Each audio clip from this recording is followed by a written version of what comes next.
Se os Ishidoewa podem destruir o mundo 1000 vezes, a China já avisou. Se iniciarem uma guerra contra ela, haverá retaliação suficiente para destruí-los. O professor Gao Jikai analisou a crise de sobrevivência entre EUA e China. Ele vê a questão como uma escolha entre guerra suicida e a paz inevitável. Gao questiona a segurança ocidental e explica que as regras do século XIX não cabem mais às superpotências nucleares. No que diz respeito às armas convencionais, segundo o meu melhor julgamento, China e Estados Unidos possuem forças militares totalmente equivalentes. Agora, digo isso com certa modéstia, para não deixar meus amigos americanos muito exaltados. Ou podemos dizer que, em termos de armas convencionais, China e Eilishua são completamente iguais. Agora, quanto à guerra nuclear, você sabe que os Estados Unidos possuem o maior número de ogivas nucleares do mundo. Se não for o segundo maior, é pelo menos um dos maiores arsenais de ogivas nucleares, enquanto a China nunca divulgou quantas ogivas possui. A resposta oficial da China é: não vou te contar, e também não serei o primeiro a usar armas nucleares. Não serei o primeiro a usar ogivas nucleares, nem usarei armas nucleares contra qualquer um dos 5 estados com armas nucleares ou contra qualquer estado que não possua armas nucleares. Mas isso é muito importante caso você decida, sozinho, travar uma guerra nuclear contra a China. Isso significa que eu terei ogivas nucleares suficientes para destruir você caso eu contra-ataque.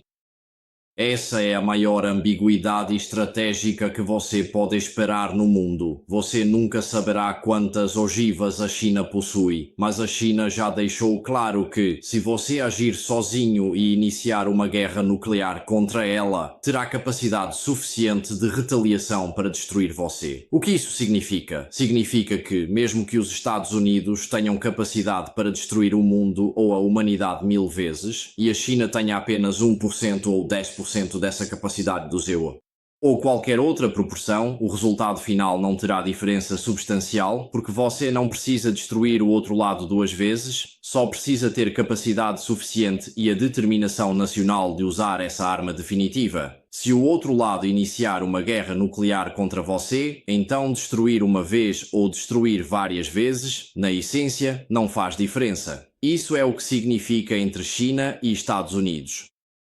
Eu acredito firmemente que para o interesse da China e também para o interesse do povo americano, a guerra não é uma opção. A guerra não deveria ser uma opção, ambos os países têm capacidade de destruir um ao outro várias vezes. A única saída é buscar o contato de maneira pacífica, respeitosa e racional e não planejar a guerra. A China já está totalmente preparada para lidar com qualquer situação inesperada de que você falou, seja paz, guerra ou um confronto final. Portanto, minha mensagem para Pequim e Washington é: vamos manter a calma, vamos retomar o diálogo e vamos nos engajar em uma base de igualdade. Vamos falar sobre negociações de paz e diálogo, em vez de planejar armar armadilhas um para o outro, como se fosse possível derrubar o outro e fazê-lo perder o equilíbrio e cair, como se isso não tivesse consequências. Isso não vai acontecer entre a China e os Estados Unidos. A guerra não é uma opção. Permita-me repetir mais uma vez. A guerra não é uma opção entre a China e os Estados Unidos. Porquê? Porque ambos os lados têm capacidade de destruir o outro várias vezes. Não finja que você não sabe disso. Não finja que os Estados Unidos podem, sem perdas, realizar um ataque preventivo e eliminar todas as ogivas nucleares da China. Não, a China tem capacidade suficiente para enfrentar os Estados Unidos em uma guerra, seja ela convencional ou de outro tipo. Por exemplo, não perderia completamente para os Estados Unidos. Portanto, se uma guerra acontecer, o melhor cenário que você pode esperar é a destruição mútua, o que seria o fim da humanidade. Então, por que alguém no governo de Washington, no Pentágono ou no Congresso dos Estados Unidos realmente arriscaria permitir que China e Estados Unidos se destruíssem mutuamente? Não, se houver alguém nos Estados Unidos com essa ideia estranha, marque um encontro para mim com essa pessoa, seja ela quem for, acho que posso convencê-la a desistir disso. Cenário de guerra entre a China e os Estados Unidos. O cerne do debate entre guerra e paz está na lógica militar tradicional de Guo Shigao, que refuta diretamente a popular teoria de Tucídides, que afirma que a guerra entre uma potência emergente e uma potência estabelecida é inevitável. Ele acredita que essa teoria é um equívoco perigoso, pois se baseia apenas nas guerras convencionais do passado. No entanto, na era das armas nucleares, o privilégio de vantagem militar se torna totalmente irrelevante. Se os Estados Unidos têm a capacidade de destruir o mundo 1000 vezes, e a China pode fazê-lo uma vez, o resultado é o mesmo: destruição mútua. Destruir o inimigo 2 vezes não lhe garante 2 vitórias.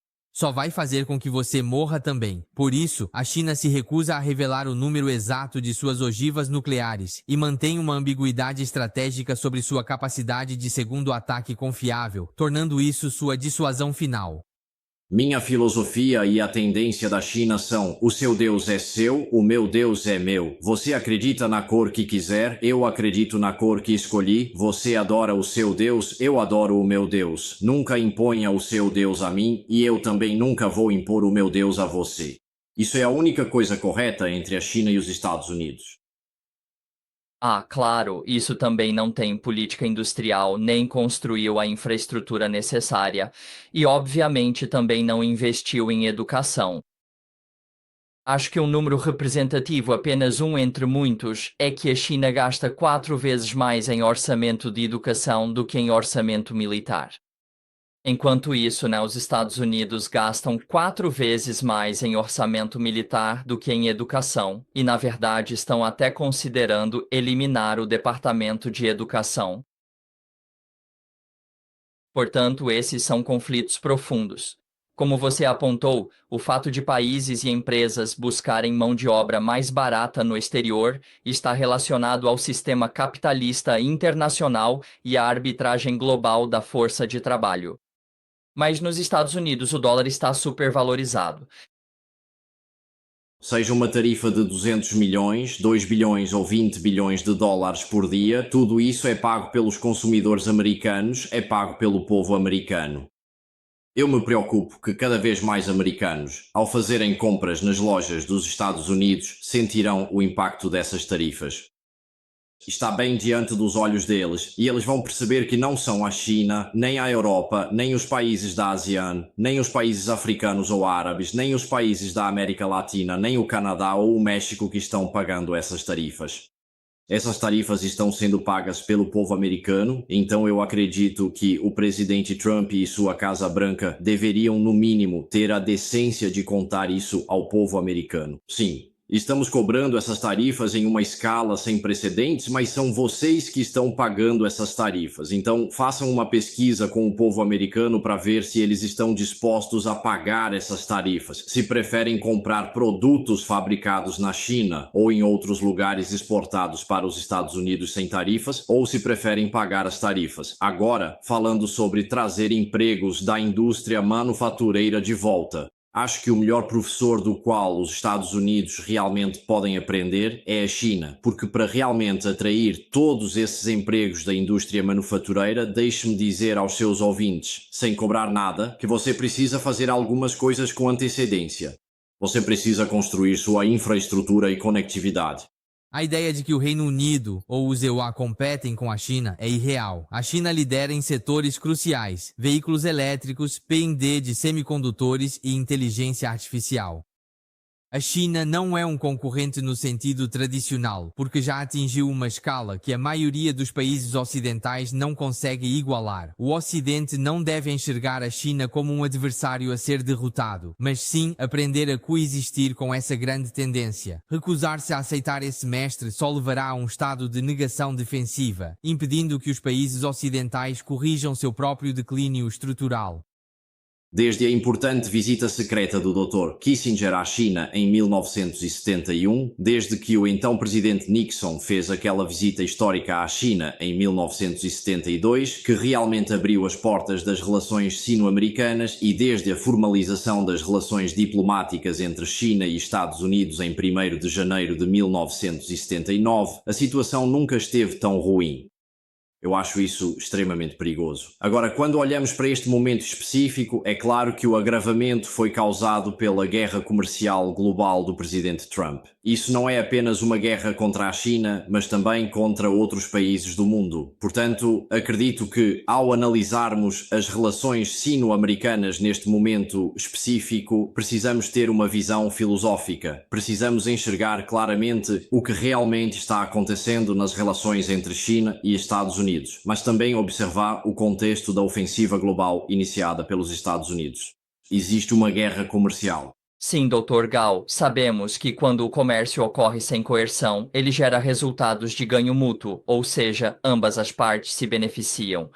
Todas as partes se reúnem e, essencialmente, estão trocando coisas que cada uma considera de valor equivalente. Cada parte está tentando obter aquilo que deseja. Portanto, o comércio é uma situação de ganho mútuo.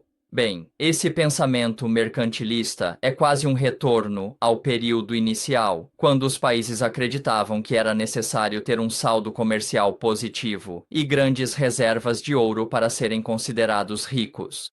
Isso não se trata apenas de bens de consumo. É um sistema bem-sucedido que prioriza a produção real e o progresso científico, em vez de posturas ideológicas. No modo V dos automóveis, essa mudança ajudaria os Estados Unidos na industrialização. Agora sabemos que os Estados Unidos passaram por um processo de desindustrialização nos últimos 50 anos e transferiram sua indústria manufatureira para o exterior, incluindo a China. Mas você acha que qual é o verdadeiro objetivo dos Estados Unidos ao impor essas tarifas extraordinárias à China? Claro que isso não pode ser sobre reindustrialização, porque sabemos que eles atualmente já restringiram a importação de produtos eletrônicos. Você levantou uma questão muito importante. Eu acho que, para responder completamente a todas as suas perguntas, talvez fosse necessário escrever um livro tão longo quanto os anteriores. No entanto, como nosso tempo nesta discussão é limitado, permita-me apresentar alguns pontos muito breves.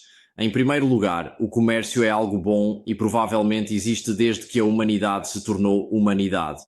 Na China, nós apreciamos o conceito de dongxi, coisas. Algo se torna dongxi porque você precisa negociar coisas do lado leste para o oeste e vice-versa, até que finalmente se saiba que foi negociado. Nada é realmente uma coisa até ser negociada. Em chinês, também chamamos de nanbei, norte-sul, para mercadorias, um tipo de mercadoria ainda maior do que dongxi, algo que você pode negociar todos os dias, pequenas coisas. Agora, em tempos mais recentes, o livre comércio é indispensável. O livre comércio é uma grande tendência mundial. Eu diria que o livre comércio é, de fato, a principal característica do cenário internacional.